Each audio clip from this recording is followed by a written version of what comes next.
I figured I could make another video today answering probably, the biggest question that I've seen and have been asked since doing, Amazon mentoring coaching for the past couple years. And it's always been, Parker, like, what should I sell, right? Because finding the right product is totally vital to your success. Obviously, there are other factors that are important and play a big role in your success, but I don't think any compare to choosing the right product. I've mentioned before that there are tons of different product research softwares out there. The three biggest ones are Viral Launch, Jungle Scout, Helium 10. They're all great. They all integrate with Amazon's API and pull all this information. So you really can't go wrong with any of them. I personally am using Viral Launch just because they have given me a good discount and have been really solid, a really solid partner for the past while. But that doesn't mean that I won't switch over to something else in the future. And again, the same principles that I teach right now are going to apply to any other software that you'll use as well. So inside of Viral Launch, there's tons of different tabs. We're going to be using the product discovery. We're going to hit search, and then you'll see there's a bunch of different tabs up here. We will be using the keyword. So the reason we use keyword is because when we do when we ask Viral Launch to show us the keywords based off of the criteria that we're going to input, it's going to give us an entire page for specific keywords rather than just individual products. So you can also think of keyword as pages, right? We want products that are on average doing this amount for this keyword / page. And then product would be just like one individual product. So it would find us like diamonds in the rough, but that doesn't mean like the overall niche is one that's good to sell in. So it's better to take a more like a broader view, which would be using keyword. So you can obviously click any of these categories that you want. I guess for this one right now, we'll just go with kitchen and dining, whatever. Like I said, you can use any of these. And the ones that the criteria that I like to play around with is average monthly revenue. So we'll do 8,000 to 25,000. Average price is $30 to $100. Average review count, nothing more than 200 average reviews on that first page for this keyword. And then we want this product searched for this main keyword at least 3,000 times a month. This is where you put in advanced filters. We really don't need to be using that right now, especially for you just watching right now. This is just a beginner tutorial.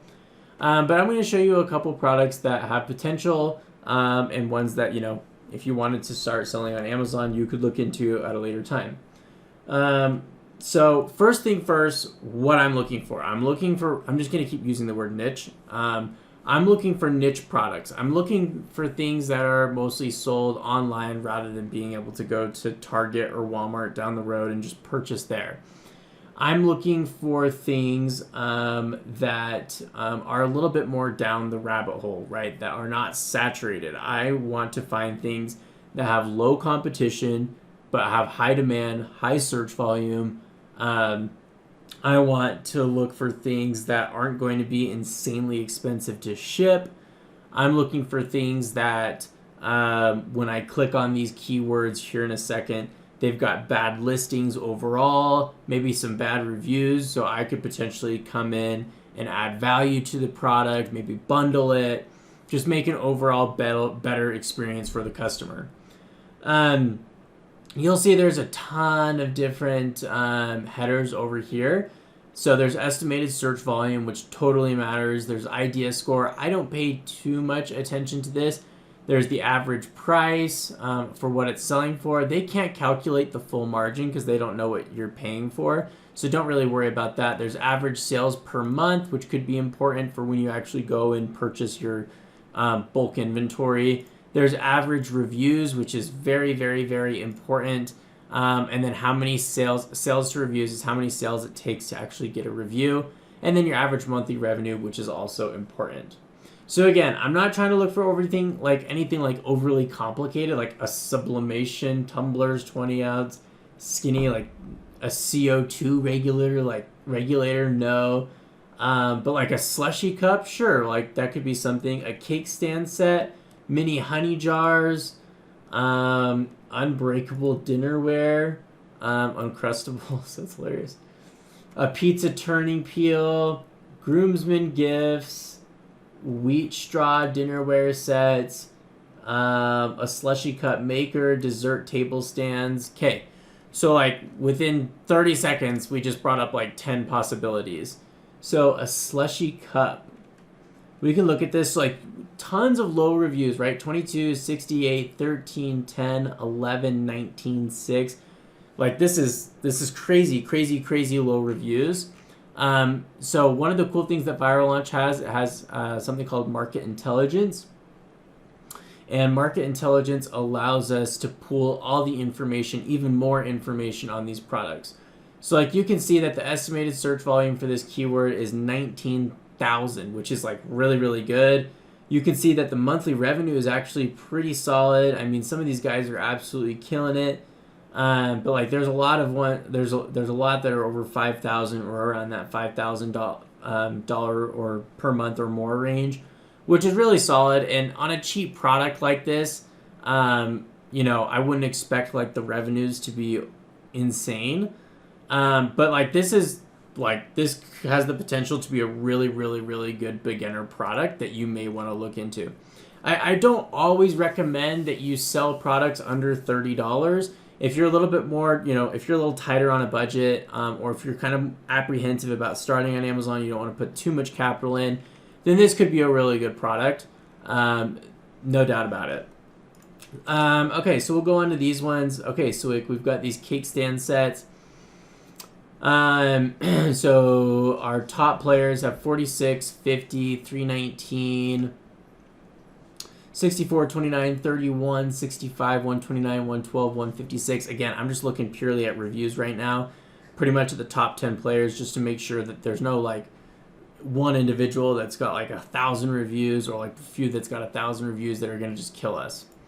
So again, we'll do the same exact thing. Like this is pretty solid, pretty low reviews all around. We'll go ahead and open up our market intelligence.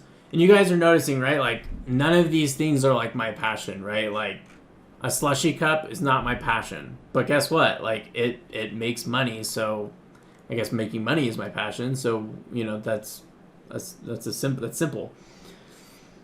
Okay, so cake stand set has estimated search volume of 6,326. You can also click on keywords and see all the other keywords. So this is like combining. So 6,326. It's combining all the other relevant keywords to get to that point. So obviously this one had a lot more than this one, but like 6,326 is like still not terrible. I really like the average monthly revenues, pretty darn solid. A lot of different brands, a lot of FBA sellers. So like again, this is another product any of you beginners out there can certainly look into. Mini honey jars. So I'll tell you right now, something about mini honey jars, like how are you going to differentiate yourself from your competitors? That's going to be very difficult. Like you can see here that like all of these are the exact same thing. So if I have a customer that lands on this page, how am I going to draw their attention? If you figure out a really good way to draw their attention, right, and whatnot, then okay, this could be a reasonable product.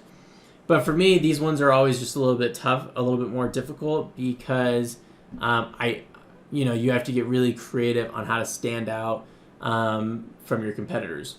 So again, a little less search volume, some decent revenues in there, but there's only so many ways that you can like say mini honey jar. And if you want to scale on Amazon, there's got to be like a lot of different keywords that you can use to say your product, because the more keywords there are, the more that you get ranked for, the more sales that you get. If there's only one or two keywords, then you're kind of at a cap. So I probably wouldn't recommend this one, especially to a beginner. Unbreakable dinnerware.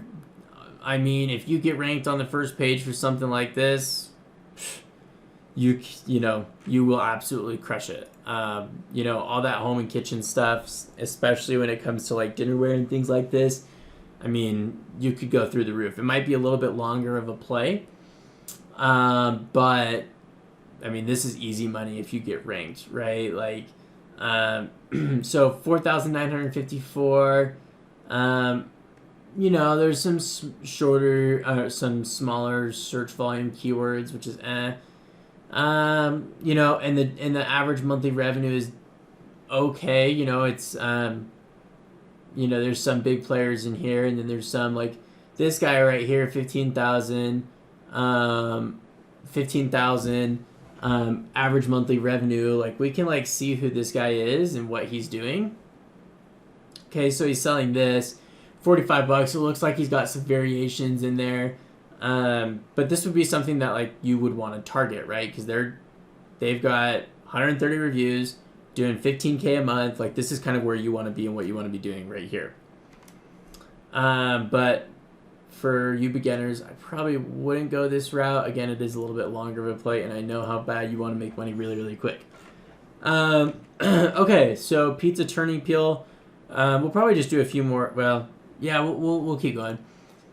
Let's take a look at this. So again, we're just using the market intelligence each and every time. Wait for it to load. There's actually, really solid, consistent monthly revenue, really low reviews for the most part. There's this one guy down here who has a lot. Same with this guy. But other than that, like really low reviews. This is like a, very, very beginner product. And again, this is something you want to think about would be, how am I going to differentiate myself, right? Because you look on here and there's so many that look very, very similar. What are you going to do to make sure that yours stands out? Is it going to be higher quality so that you get better reviews? So that's how you stand out. Are you going to bundle it with something else to make that stand out? Are you going to have a creative image, a landing image? These are things that you'll want to think about. Groomsmen gifts. Okay, so I probably wouldn't go this route just because it's so broad. And remember, we're looking for like niche things, and there's so many things on this page that like could be a groomsman gift. So it's just like, that's not what we're looking for. So you can see this is probably like some of the same products that we were just looking at with those unbreakable. So like you'll see unbreakable. So this is like another keyword for that, which would be super solid. So this is something that you would, potentially want to look into. We already looked at this, slushy cup maker, and dessert table stand. So again, like you're seeing, the cake stands that we looked at earlier. This is another way to say them that are doing the same type of numbers, which is a really, really good sign. So that means like if you're getting ranked for these pages, you'll be guaranteed to be able to do those types of numbers. And these guys have low reviews. Like this is a good product right here that you could potentially jump into. Obviously, I don't know any of the margins right now. I haven't contacted suppliers on any of these, but a lot of these are good beginning products that, if you're just starting out, you should 100% look into. So I hope this gave you like a really good glimpse into how to find products, how to analyze them really quickly, and just get like an overall just an idea. I really like to build lists out of these. I'll take like 10 to 15 products and then narrow them down to like my top 5 once I get my margins, and then make a decision on which products I want to pursue after that. But again, the beautiful thing about selling on Amazon is that everything that we're doing is data driven. None of this is by chance. We're not just making stuff up. We're not selling what we necessarily love. Right, we're just following numbers to make good decisions so that we lower our risk and increase our reward. And it's really as simple as that, you guys. The next step from here would be go contact suppliers to figure out my final costs and whatnot, and from there, purchase inventory.